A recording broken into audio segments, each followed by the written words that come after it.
উত্তেজনায় থরথর করে কাঁপছে স্টেডিয়াম। আলো ঝলমলে গ্যালারিতে হাজারো কণ্ঠের গর্জন মিশছে রাতের হালকা বাতাসে। স্কোরবোর্ডে 2 গোলে পিছিয়ে আছে বাংলাদেশ। সময় গড়িয়ে যাচ্ছে, কিন্তু জয় বা ড্রয়ের আশা এখনো টিকে আছে। এমন এক মুহূর্তে প্রতিপক্ষ গোলরক্ষকের ব্যর্থতায় পেনাল্টি বক্সের ভেতরে বল এলো আমাদের মোরসালিনের পায়ে। এক পলকের শট, বল গিয়ে জড়ালো হংকংয়ের জালে। বিস্ফোরিত হলো ঢাকার জাতীয় স্টেডিয়াম। কিন্তু এরপর যা ঘটলো সেটাই বাংলাদেশের ফুটবলের আসল প্রতিচ্ছবি। 2 হাত প্রসারিত আর বুক উঁচু করে মোরসালিন দৌড়ে গিয়ে রোনালদোর সেই বিখ্যাত সিইউ সেলিব্রেশন করলেন। তার চোখে উচ্ছ্বাসের আগুন, চারপাশে দর্শকের হাততালি, ক্যামেরার ফ্ল্যাশ। অথচ তখনও বাংলাদেশ ম্যাচে পিছিয়ে। জয় তো দূরের কথা, খেলা বাঁচানো যায় কিনা সেটাই অনিশ্চিত। কানাডা প্রবাসী ফুটবলার সামিত সোম ছুটে গিয়ে বল তুলে আনেন জাল থেকে। চিৎকার করে বললেন, দ্রুত, সময় নষ্ট করো না। কিন্তু মোরসালিন এরপরও গোলের আনন্দে ডুবে আছেন, আর সামিতরা ছটফট করতে লাগলেন কিভাবে দলকে ম্যাচে ফেরানো যায়। এবার হংকংয়ের কাইতাই স্টেডিয়ামে ফিরতি ম্যাচ। বাংলাদেশের জন্য ম্যাচটা জীবন মৃত্যুর সমান। জয় ছাড়া বিকল্প নেই।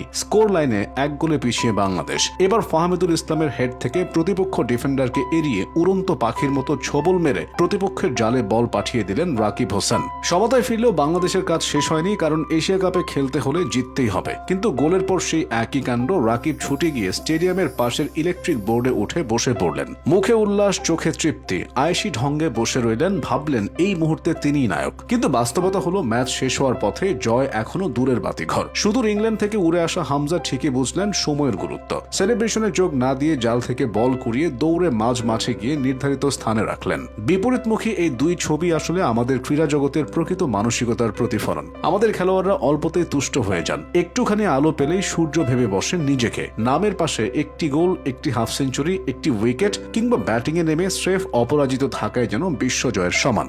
দলের জয় পরাজয়, ম্যাচের প্রেক্ষাপট এসব হয়ে ওঠে গৌণ উপাদান। তারা ভাবতেই পারেন না ক্রিকেট ফুটবল মানেই হলো দলের লড়াই, জয় ছাড়া বাকি সবই মূল্যহীন পরিসংখ্যান। অন্যদিকে কানাডা প্রবাসী সামিত সোম কিংবা ইউরোপ ফেরত হামজারা জন্মেছেন ভিন্ন সংস্কৃতিতে।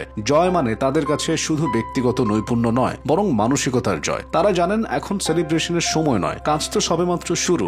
দল জিতলে তবে হবে মূল উদযাপন। গুরুত্বপূর্ণ সময়ে এমন অপ্রয়োজনীয় উদযাপন সময় নষ্ট তো করেই, মনোযোগ সরিয়ে দেয় অনেক ক্ষেত্রে। যেমনটা হয়েছে হংকংয়ের বিপক্ষে 3-1 থেকে যোগ করার সময়ে 3-3 করেও মুহূর্তের মনোযোগ বিচ্ছিন্নতার কারণে হারতে হয় বাংলাদেশকে। আসলে বাংলাদেশি ও প্রবাসী ফুটবলারদের মনোজগতের সীমারেখা টেনে দেয় এসব পার্থক্যই। আমাদের খেলোয়াড়রা রোনালদোর মতো সেলিব্রেশন করতে চান, কিন্তু তার মতো পরিশ্রম, আত্মনিয়ন্ত্রণ বা দলের প্রতি দায়বদ্ধতা শেখেন না। রোনালদো শত শত ম্যাচে গোল করার পরও প্রতিদিন ঘন্টার পর ঘন্টা অনুশীলন করেন, নিজেকে আরো উন্নত করতে লেগে থাকেন। আমাদের খেলোয়াড়রা সেই সেলিব্রেশন নকল করেন, কিন্তু মূল দর্শনটা বুঝতেই পারেন না। শুধু ফুটবলে নয়, দেশের আরেক বৃহত্তর খেলা ক্রিকেটেও মনস্তাত্ত্বিক প্রতিচ্ছবি একই।